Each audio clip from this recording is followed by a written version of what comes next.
કૃષ્ણ, મારું નામ ચેતના સોલંકી છે। ડભોઈ પહેલા થુવાવી ગામ આવે છે, ત્યાં આગળ પોકના સ્ટોલ છે। ઉબાડિયું પણ મળશે, પોકવાળા પણ મળશે। આ વખતે પોક થોડો ભાવ વધારે છે, કેમ કે વરસાદના કારણે બગડી ગયો હતો માલ, તો છતાં પણ હમણાં થઈ ગયો છે થોડો રેડી। પોકની વેરાયટી તો સારી છે, પણ ભાવ થોડો વધારે છે।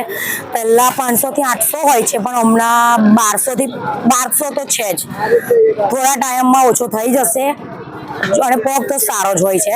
તમે આવીને અહીંયા ટેસ્ટ કરજો, સારો હોય છે। બીજું કે અહીંયા ઉબાડિયું પણ ગરમ ગરમ હોય છે, પોકવાળા પણ મળે છે, અને પોક થોડો કોસ્ટલી છે। પોક ને એવું બધું ગયા વર્ષ કરતા આ વખતે પોકનો ભાવ વધારે છે, અને માલ બહુ ઓછો છે।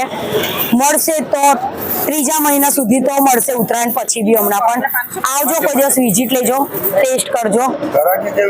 ઘરાકી ફૂલ છે, ઘરાકી તો હોય છે, સેટરડે સન્ડે હોય છે। આવો।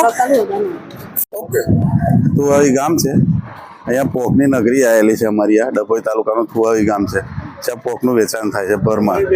અમારે ત્યાં સહેલાણીઓ દર વર્ષે 11મા મહિનાની 15 તારીખથી અત્યાર સુધીમાં ચાલુ થઈ ગયું હોય, પણ આજે ઘડે લેટ છે સિઝનની લીધે, અને ભાવ મોંઘા છે હમણાં પોકનો।